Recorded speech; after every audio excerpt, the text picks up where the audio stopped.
Hey, hello guys.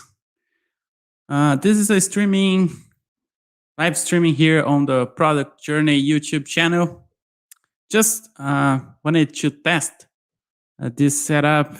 I'm testing this service called StreamYard, which is a streaming service. Yeah, so I really wanted to just show up here on the channel and start testing this live streaming setup and see how it goes. If possible, then I will probably start doing videos more often in this live streaming format. So for now, there is not like something really defined yet. I haven't thought about this yet. I haven't had any big idea for this live streaming yet. So I'm just trying to do anything. And the name of the live is actually anything product management related. So just doing my MVP here, just testing and trying to validate some ideas.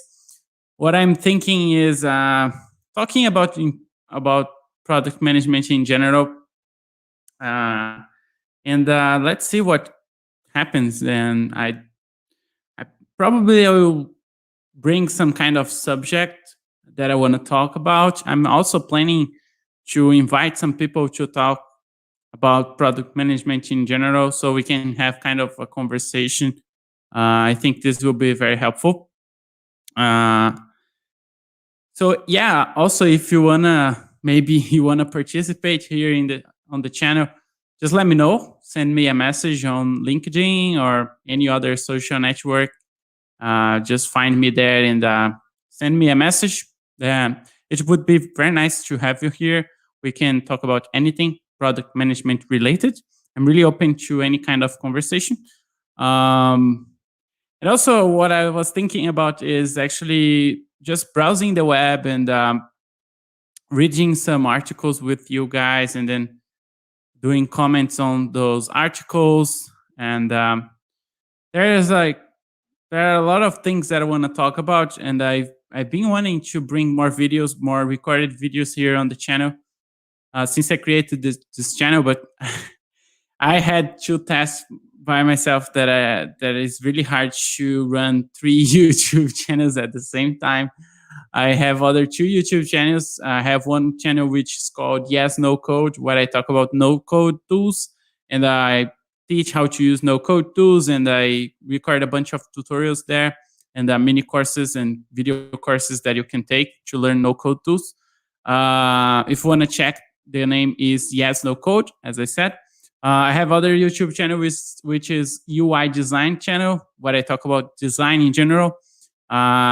But now I'm focusing more on the Yes No Code channel. But I look at the other 2 channels and I want to do something about. So that's why I'm here trying to record something, and hopefully I will get more motivated into recording more videos, especially videos in English, since I need to practice my English as well. So yeah, I have like a bunch of open tabs here. Let me share with you guys as well, so you guys can see. So like a lot of content, like we can see a lot of content on the web, and it's kind of really overwhelming at the same time that you find so much content, like so many articles to read, and then you suddenly don't have time to read everything that you want. And also we have like really good books to read about product management courses, and like happily we have like a lot of content available at our disposal, but at the same time it's overwhelming because we don't have like enough time to process all the information that we can access. So yeah, let's try to digest some of this information. I've been collecting many links that I find interesting, and I send to my email, or I even created kind of a group on Telegram, just me and myself alone in that group, and I send myself like those links to read later, but I never end up reading them.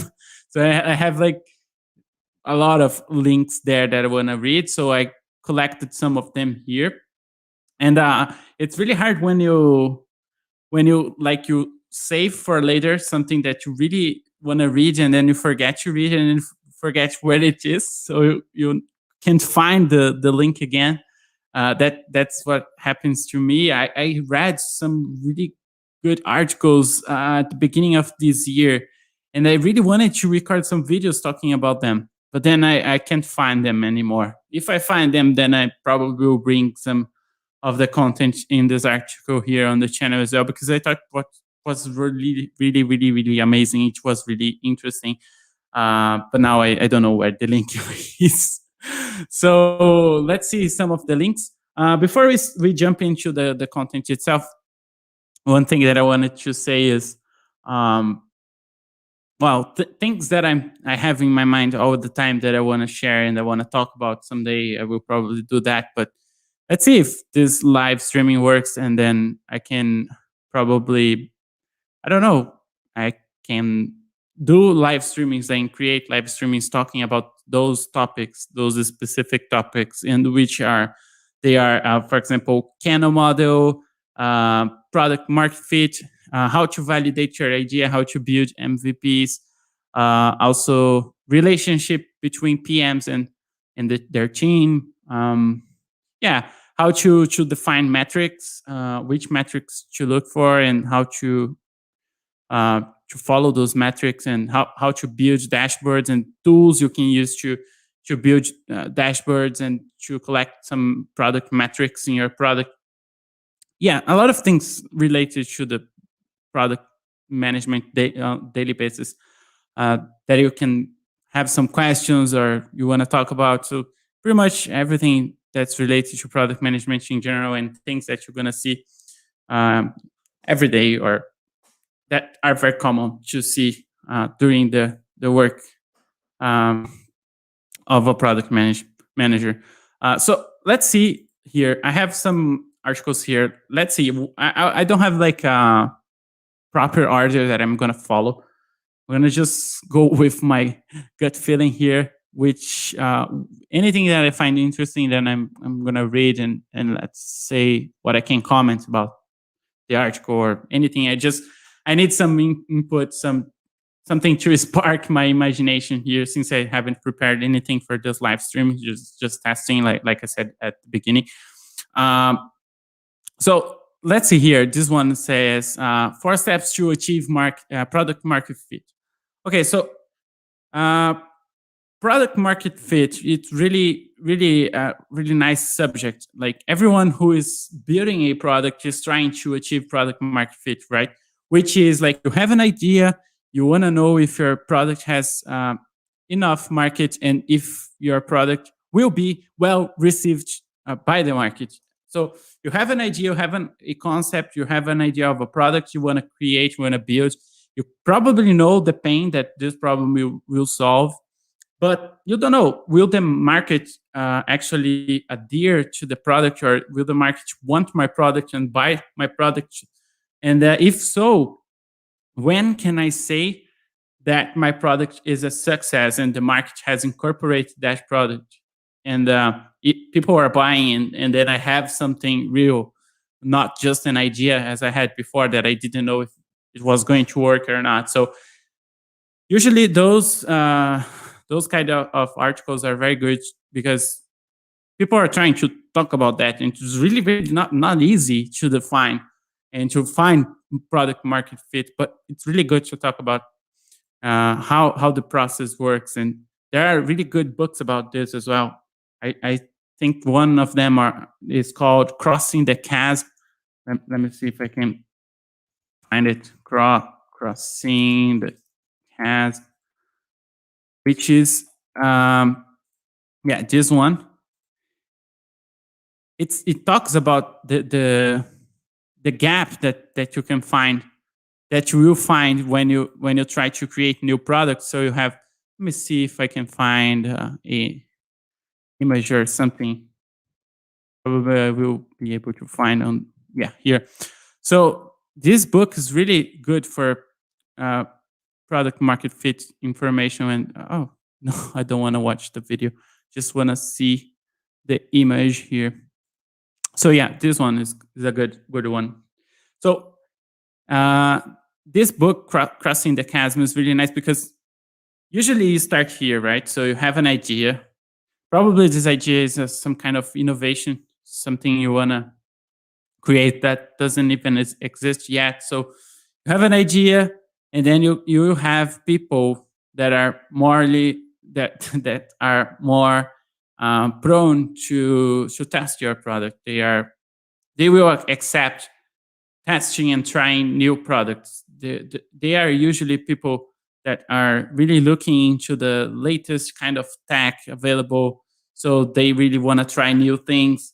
And then you have the early adopters, which are people that usually they like to test new things. They are probably new generation, like young people. They are really more open to try new things and different things. They are actually sometimes looking for those things to differentiate themselves. And then you have the early majority.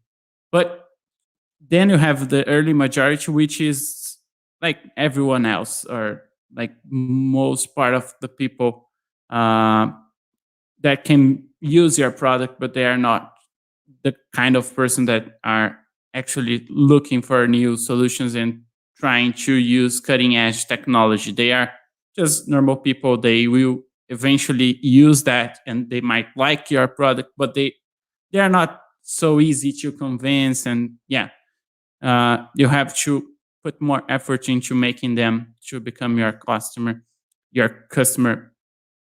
So you have this gap, the chasm, which they refer to. So even though you start well and then you get some traction, how do you go from here from this early market stage to the mainstream market? So this is really the challenge here, because if you do well, then it's a good start. You have some traction, you have some market here at the beginning, but is it going to be enough for you to carry out with your product and stay in the game for a long time? Yeah, so you have to take care about this problem here, which is crossing the chasm, which has this gap here. And the book says a lot of things about this, and it's really nice. So let's go back to the article right now. So the number one priority for any startup founder, even before looking for investors, should be achieving product market fit. Yeah, probably.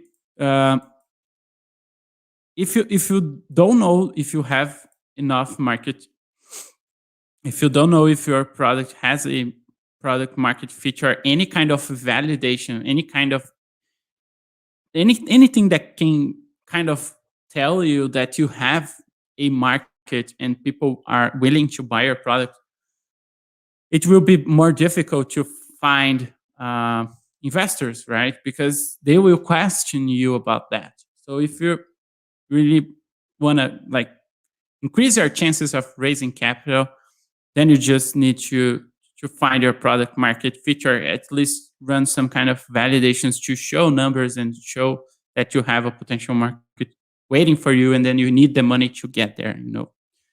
This will help you with investors putting money on your startup, right? Um, then he's saying, unfortunately, many myths about surrounding this topic, and there is hardly any tangible advice, right? Because yeah, it's sometimes really confusing. So we can see here. Let me zoom in a little bit. So we can see the process here. So TechCrunch of initiation, wearing off of novelty, through of sorrow, releases of improvement, wings of false hope, crash of ineptitude, the promised land, acquisition of liquidity, and upside of buyers. So kind of how things happen. And quick summary here. Okay, first one is there even a market? So they talk about here about TAMs and so on, which is total addressable market. So here, kind of a way for you to define how big is your market and what can you try to achieve after you reach your market. Look, like what is the potential market for your product. So this would have like some metrics. So for example, TAM is the total addressable market. So thinking about the whole market, what is the total size of this market? And then served available market, which is part of this market, but which is uh, a subsegment, right, is part of the total addressable market, which is the total possible market that you can reach. But then there is a little part that you can say other players are dominating and they are serving this market, in which market you really can reach and you can target because of geographic limitation or something like that. So, and then some would be the share of the market. So, okay, about the total market of the total market, how much can you take from this total addressable market, and which is going to be your share, right? So, what else he's saying? It's relatively easy to create distinct persona. The feature backlog can be prioritized based on the added value for the persona. The product has potential to spread virally within a homogeneous target group using the same platforms and social networks. Okay.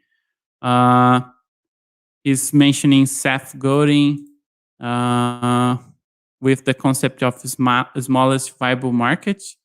In his work, this is marketing rather than targeting an entire market. Founders should first find a consistent niche.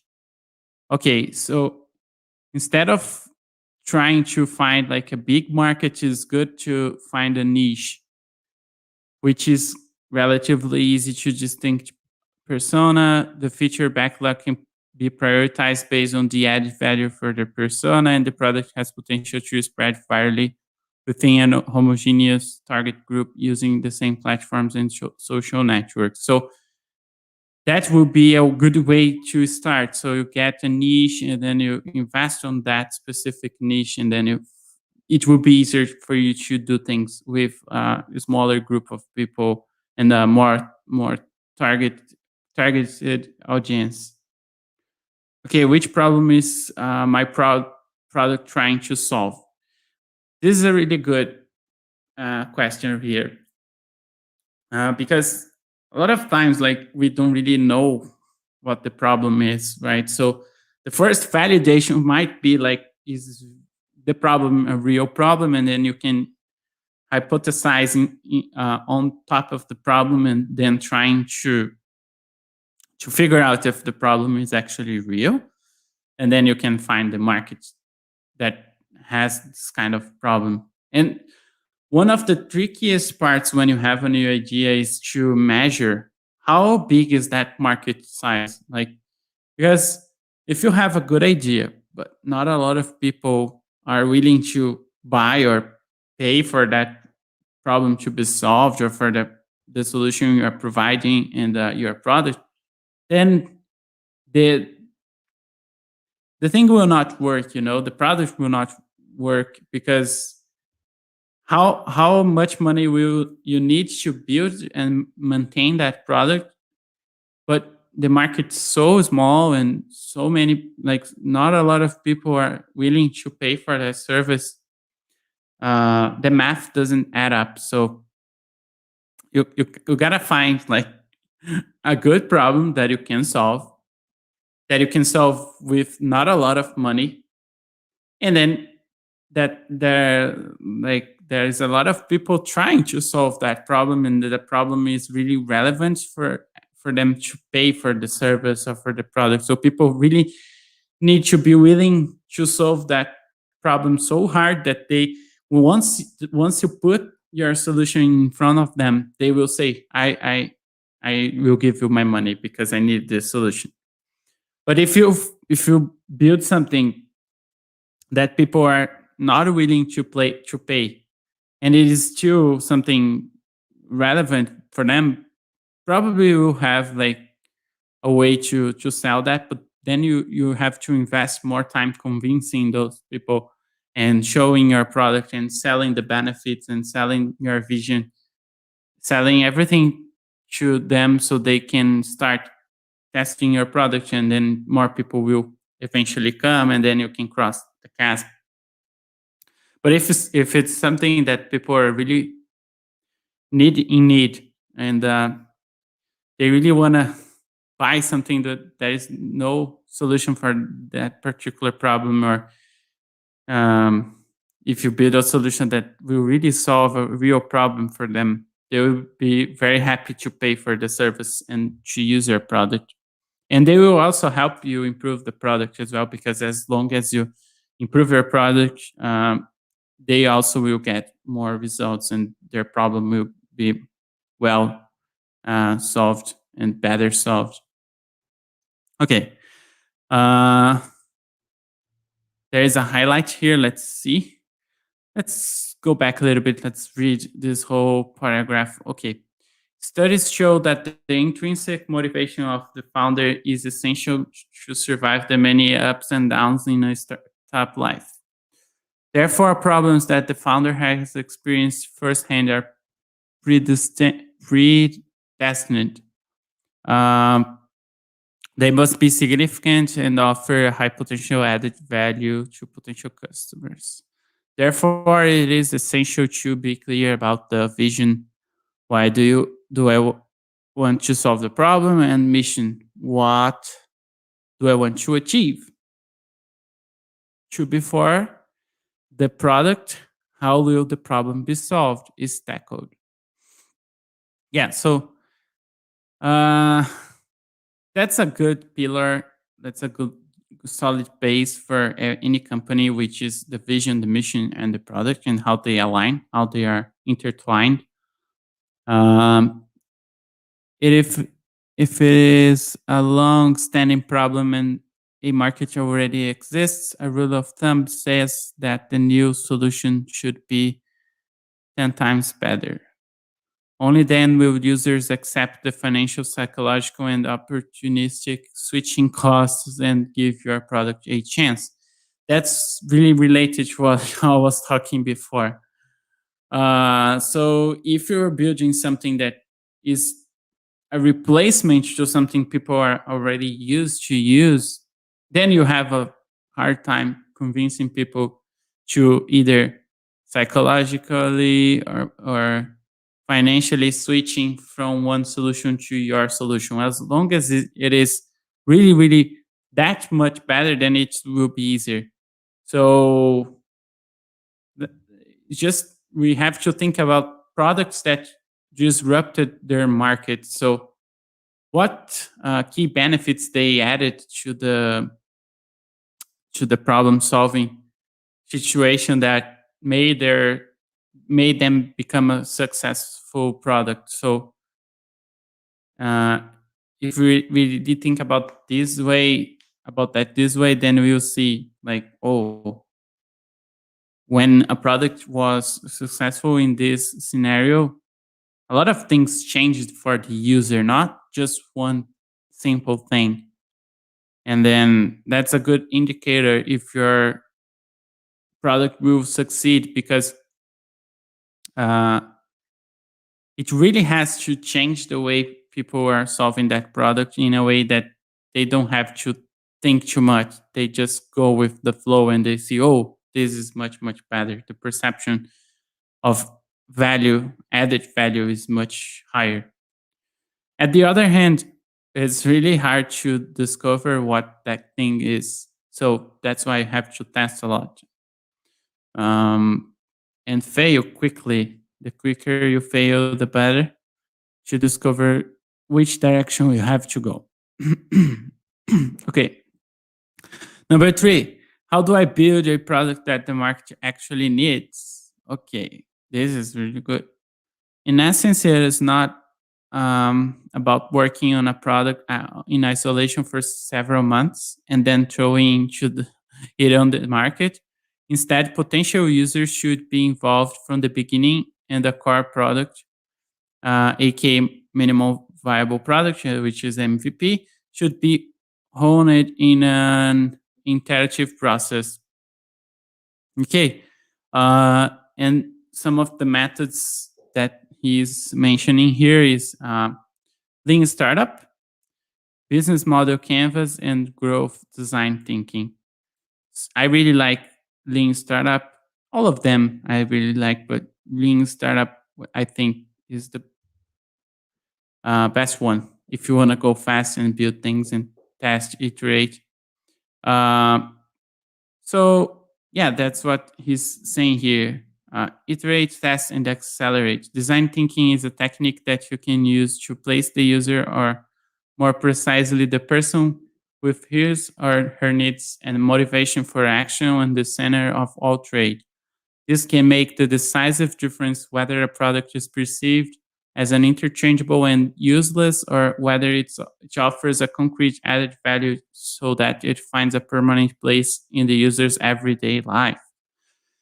So putting the user on the center, trying to understand his goals, his needs, empathize with the user.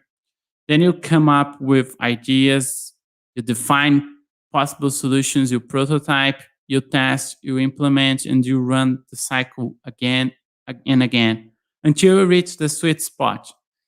Then you find something that really works and something that that particular group of people want.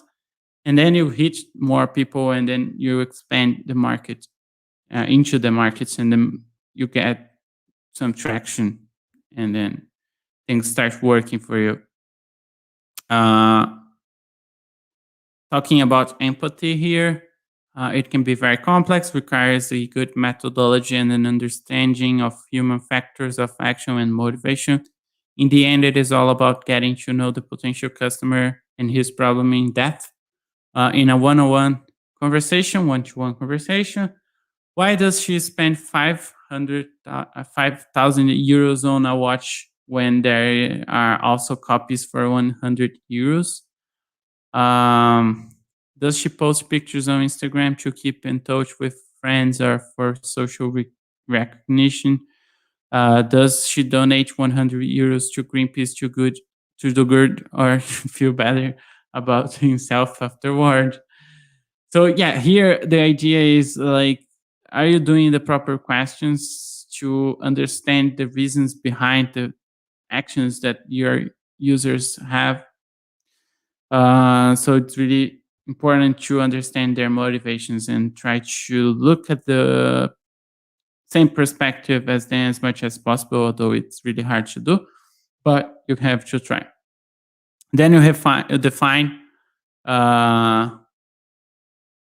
why in the first phase the background, beliefs, and attitude could be evaluated. It is now necessary to group them systematically and assign them to different personas. The aim is to select a highly selective persona that is promising in terms of market potential. Willingness to pay and willingness to change to a new product. That's important. That's related to the other topic we were reading before. So is this person willing to pay for the service or for the product? Is the person willing to change to a new product?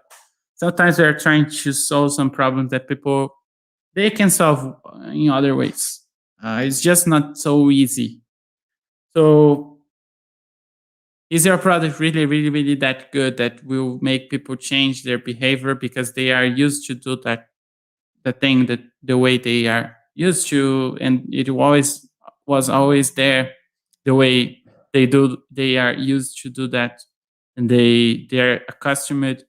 They are really doing that thing over and over, even if it's painful sometimes, but that's the way they found their solution. So kind of changing the user behavior here, even though in your own opinion your product might be actually better, no question about that.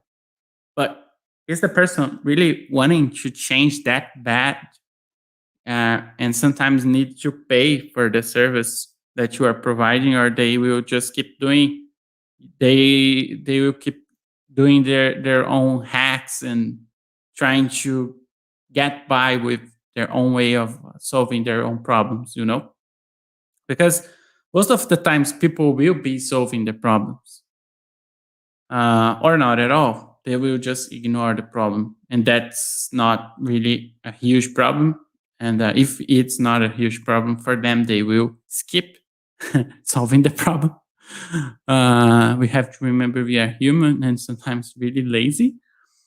And if the problem is really causing a lot of pain, but there is a way to solve that, which is not your product, and they are okay with that, they will do that. They will keep doing that, unless your product is really, like said in this article, 10 times better. But they really need to be willing to pay and willing to change. So here he's giving an example. Peter is in his early 60s. His children are already out of the house, and he wants to travel with his wife while they are still physically able to do so. He knows the internet well, but has a friend who works in a travel agency and books flights and hotels for him from time to time. Peter likes to book hotels on the internet himself because his friends always suggest the same hotels and has a different taste than him. But on hotel price comparison sites, he feels overwhelmed. Too many offers, too much information, annoying hints that the home is booked up immediately, and no direct contact. Does it sound familiar to you? He feels overwhelmed and is disappointed that he now has to make himself dependent of others. All right. So it's a situation here. Do you see how like other people could feel different about the same product? Like I don't have problems with that, but he has. He's a 60 years old person, and it's a different scenario. So it's really important who is your target persona, right? This might change how you prioritize and how you develop your product.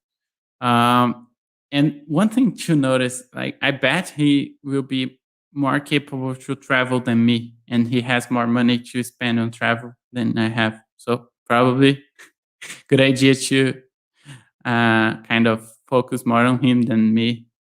I don't know. Just thinking out loud here. Okay, so then after you define things and then you understand your persona here, you have to ideate, right? So have to come up with ideas. So based on that discovery process that I made, things that I researched, things that I discovered, now I have to think about some solution, right?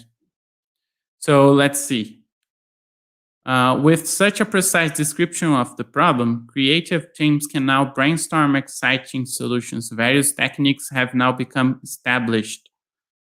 In the end, however, all that is needed is a value-free, goal-oriented approach. Example, the team focused on a website solution for large screens, as Peter does not research his travels on his mobile phone, but on a desktop computer. Makes sense. In the process, they created wireframe sketches to show how Peter should find his way around. Okay. The entrance takes place on over large pictures of target destination for basic orientation. Instead of all hotels of the destination, hotels that match his interests are pre-filtered. Only 5 hotels per page are displayed. The font is larger. Information that is not relevant is first hidden. The white space is increased. Okay. Trust symbols and ratings are moved to the foreground. And there is an option for direct personal contact via telephone, which is probably what he wants. Really nice. So we can see like a bunch of things that cover the user needs. And that's really nice. Now, is this really true, or is it just our imagination based on the data that we collected before? So we gotta test this, right? So Then the next step is to build the prototype. Based on the sketched solution, designers can now create low-fidelity design concepts, coordinate them with the team, and have rudimentary prototypes developed. These are used to demonstrate them to potential customers and to obtain feedback. If there are problems of understanding and suggestions for improvement arise, the cycle of the first 4 steps can be repeated and the prototype refined. Once the prototype has been improved to a point where it satisfactorily solves the defined problem, the product is fully developed and prepared for testing. Tracking aspects for data collection must already be taken into account. Okay, tracking aspects for data collection. I will emphasize here this because it's really important. If you are building the prototype, you are looking for data, you are looking for validation. So it's important that you track data, you track things. What is going to tell you if that is working or not, right? So, which is necessary for testing in a test. Okay. In the next step, you build the prototype, then you test it, right? So before a test is launched, it is fundamental to define the success criteria. Success criteria, very important. And this success criteria ideally has to be tied to the tracking data collection, right? So you have a success criteria which you will define if this thing here is working. So is this thing working? How can I define that this is working? Success criteria. And what am I going to track to define if it is working or not, if the success was met or not. Okay. For example, increase the checkout rate. How many users find the right hotel faster and click through the checkout process? And to define the test period, which is also very important. How high must the uplift of the conversion be to achieve significant test results at estimated traffic? So for how long are you going to be testing this new prototype, and how much do you expect in terms of conversion uplift? So this is really good. It's hard though to define those kind of things without any previous metric, but you can use some benchmark, or I don't know. It's really hard, but let's say at least you have to have some kind of idea, like 20% increase, 10%. How much do you think this will increase? Let's say what he's talking about here. Maybe he will tell us something about that. So for the launch of a classic A/B test, the new variant will run against a control. 50% of the users will see the one, and the other 50% the second variant. So in this case, he's comparing one existing example or one existing website to the new one they are going to create. And once people reach the website, they will split the traffic into 2 parts of 50% each, and they will send some users to the control version, which is the current existing version, and the second one will be the new version, the variant they want to compare to. This is usually how you do A/B tests. And then he's saying, I do not recommend too many parallel tests at the same time, because it will be even more difficult to get a significant test result. And that's true. I agree with that.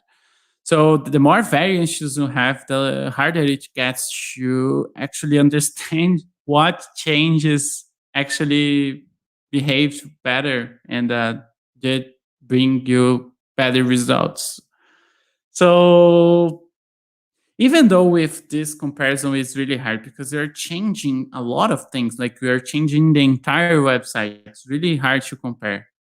but at least it's a way to test it. Sometimes you can do more incremental tests, and then you can compare like sections or buttons or text messages, any kind of A/B test you wanna do. But yeah, this is also a possibility here.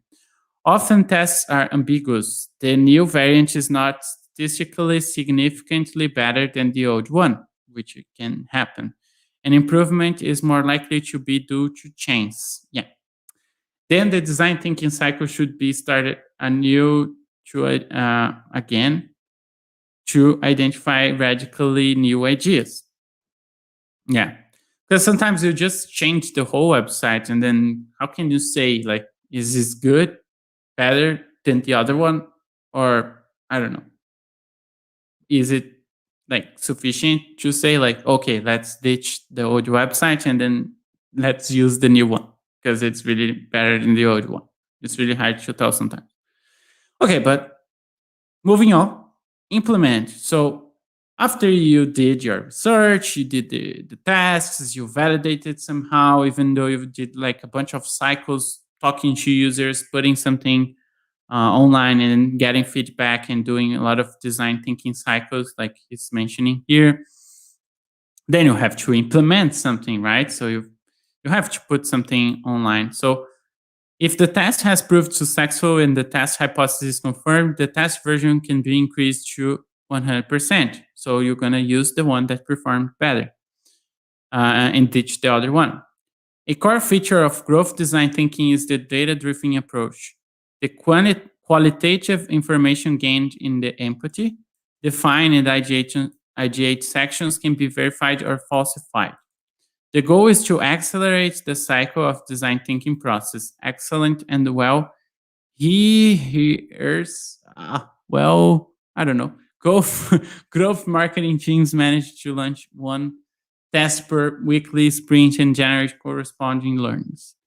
This requires certain operational excellence as well as various skills in a team, which I describe in more detail in upcoming articles. Well, I want to see those upcoming articles. And finally, is this so the last one? We still have a lot of things to read, but I will try to go faster in this one. Okay, implement. Okay, 4. How do I measure product market fit? The number one problem I've seen for startups is they don't actually have product market fit when they think they do. Okay, I can only sign this statement. Identifying a product market fit sounds trivial, but in reality is not at all. I agree. Especially if you do not want to indulge in an illusion. The obvious feature is exponential user growth. However, this is only a lagging and not a leading indicator, a metric that you cannot consciously and purposefully control. Okay, he's recommending Net Promoter Score, which is NPS. The NPS is is a widely used tool for measuring customer satisfaction by measuring the probability of recommending the product. However, in my opinion, it is inappropriate to measure the product market fit. The system for measuring on a scale of 10 is not optimal, as the 7 is given more often than average, thus reducing the significance. Qualitative feedback is difficult to evaluate and systematize. Zenloop has addressed this problem and developed a great product, so you have an option here to use. The NPS value says nothing about the PMF. Different industries have different benchmarks. Different products are not designed for recommendation and therefore receive low ratings. Okay. Retention. The analytical measurable user retention is much better criterion to recognize the product market fit. Above all, it helps to work towards it in a target manner to develop and test the right thesis or features. Okay, so what he's saying is it's hard to define, and do not use NPS because of this is why. And he's saying to use retention as a way to validate product market fit, which I think makes sense. If people are still using your product or service after they test it for the first time, it means something. It means that they really are getting something out of your product, and they are willing to keep using that.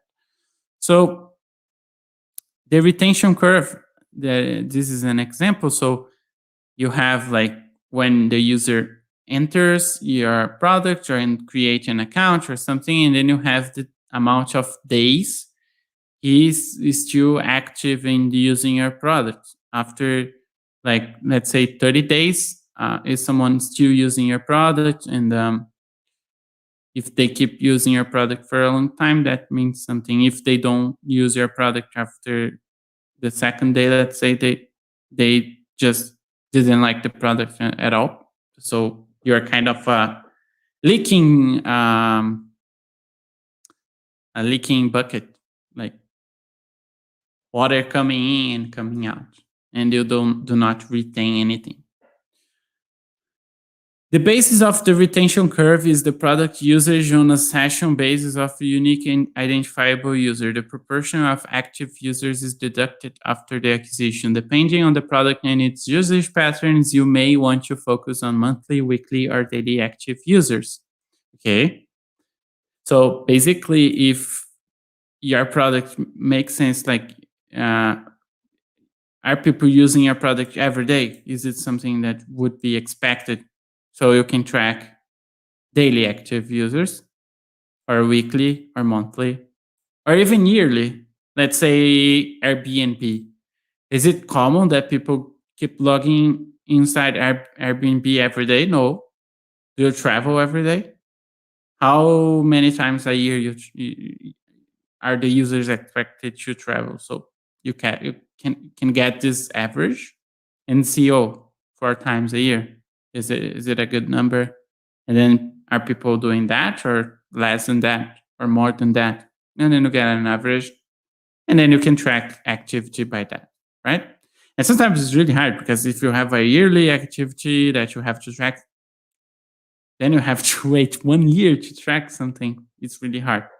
But if you have something like people use every day, it's like you can run tests that will last like weeks, 1 or 2 weeks, and you have like a bunch of data. But if you have like other scenarios, then it might take more time. So it really depends on what you're trying to validate. So in the example, all users are active within the first month. Since we measure MAU, which is monthly active users, after that, the product usage decreases more and more. However, there is a core group that continues to use the product throughout its lifetime. So you have kind of here the concept of cohorts, right? So a monthly cohort. So people that joined your product on the first day, and they will stay on the 30-day period, 30 days period. And what happens after 30 days? Do they keep using your product, or more people join, but then other people will leave, and then you have churn rate as well? Then you have to see like how many people is still using, how much of this cohort group is still active in your product or platform. So if the curve converges against a straight line parallel to the x-axis, we speak of a product market fit.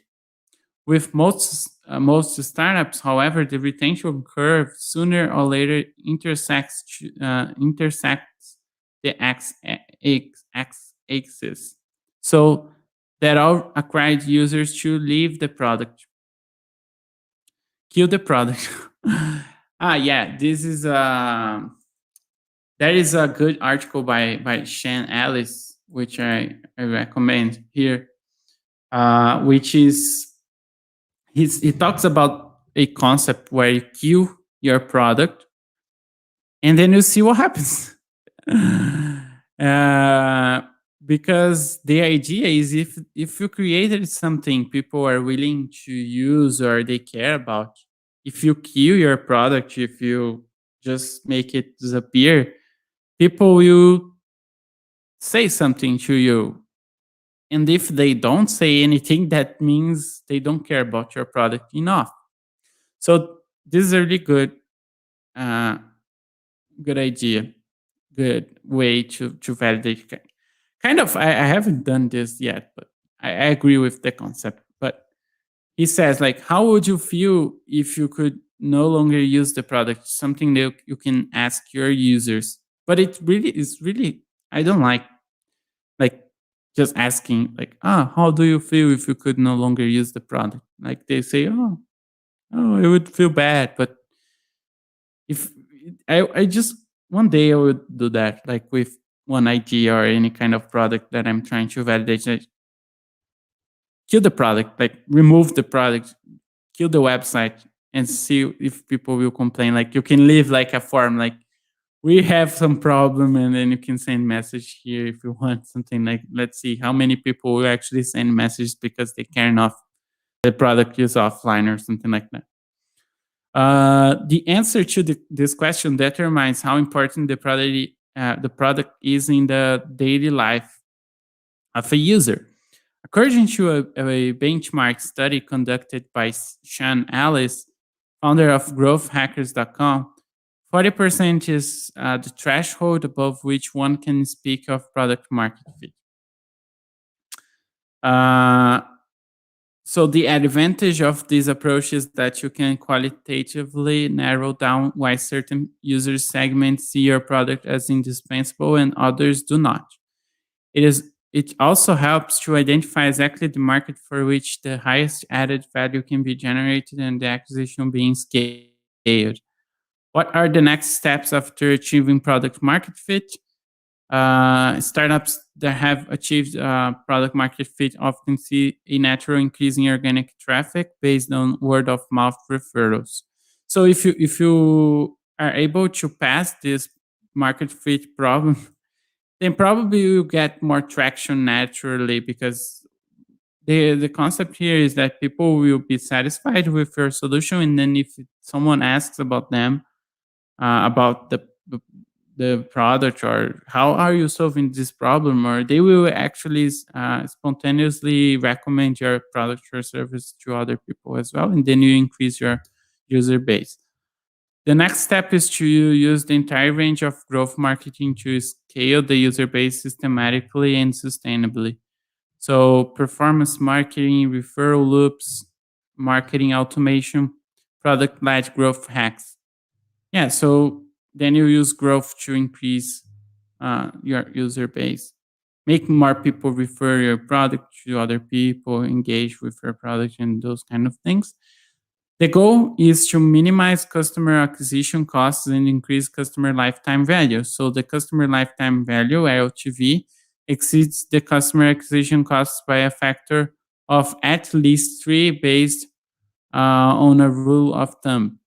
So there is this concept of LTV as well, and the CAC, which is the lifetime value. So how long will this user stay in your product, and how much money he will give you during the entire lifetime that he's using your product? Uh, the cost, the cost to acquire this customer. So how much money you pay for marketing, promotions, and those kind of things to bring one new customer to your product, which is the CAC cost. This cost has to be 3 times less than this value. So let's say you have one customer that gives you $100 throughout the entire lifetime that he uses your product. It's a really low number, but just as an example. So you have to spend like $30 at most to acquire this customer. So kind of the idea here. And that's it for this article. Chino, Caller, Don't know if I pronounced correctly, but thanks for the article. Really nice. And we can see more articles here on this publication on Medium Growth, which probably has a ton of other really nice articles. Oh, they actually have two other one, just one more, but this one is good enough. Three main drivers for successful growth themes. Oh, nice about growth, which is probably something we can read later. How long is this live so far? Almost 1 hour. Whoa, times go fast. So I have other articles here, but I won't read them today. And books on product discovery. Really nice also. Okay. What customers want. This one is really good. The 4 steps to the epiphany. Steve Blank. Really nice book about product. This one also really good. Also really good. Yeah, jobs to be done. Yeah, this one by Intercom. I think it's free. Really good book. Okay. Awesome books here. Just going back again so you can see their names. Lean Startup, Sprint, Change by Design, Jim Brown. Build better products. I need to read this one because I haven't yet. This one I have. We have this website as well, Product Disrupt. Bunch of good information here, good links to podcasts and articles, and yeah, a lot of good things here to check. Maybe we can cover some of this content here on next live streams. Whoa. Tools for a successful product manager. The productmanager.com, another website. Probably I saw this and I wanted to check later. Product Explorer. Strategy. This one's, I think they have like really good articles here, but they are really, really like long. Yeah, but it's really good if you have time. Accelerate your product here. Build products that solve real problems with this lightweight jobs to be done framework.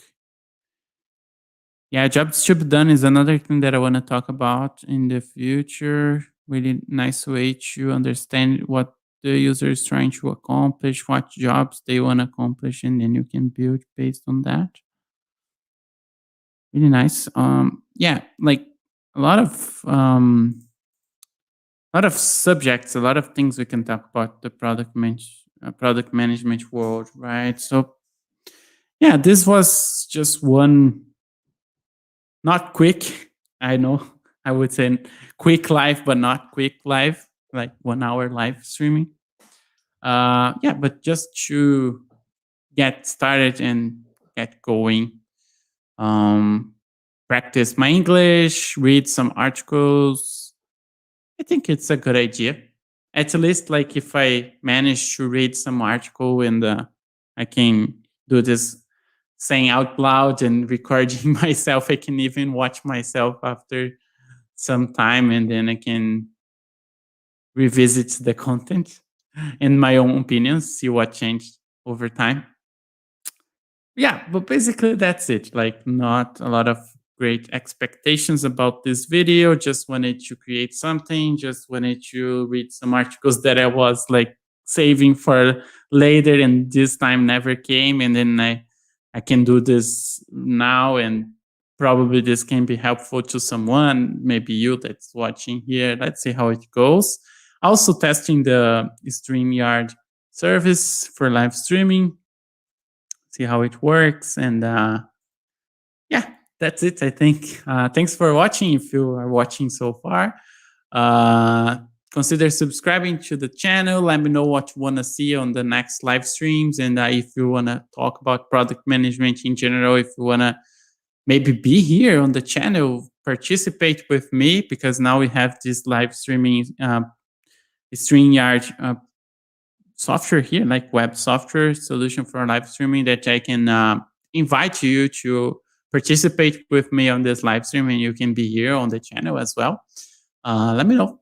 Let me know. We can talk about product management. You can bring some presentation of your own, talk about any article that you like, books, anything that we can do to share knowledge, to learn more about product management, and to spread the word about it, and share knowledge with other people would be very helpful. I think that's the main purpose of this channel, is for us to go together on this product journey. Okay, that's it then. See you on the next one, which I don't know when it's gonna be and what's going to be about. But that's it. Thanks for watching. Talk soon. And bye bye. Product journey.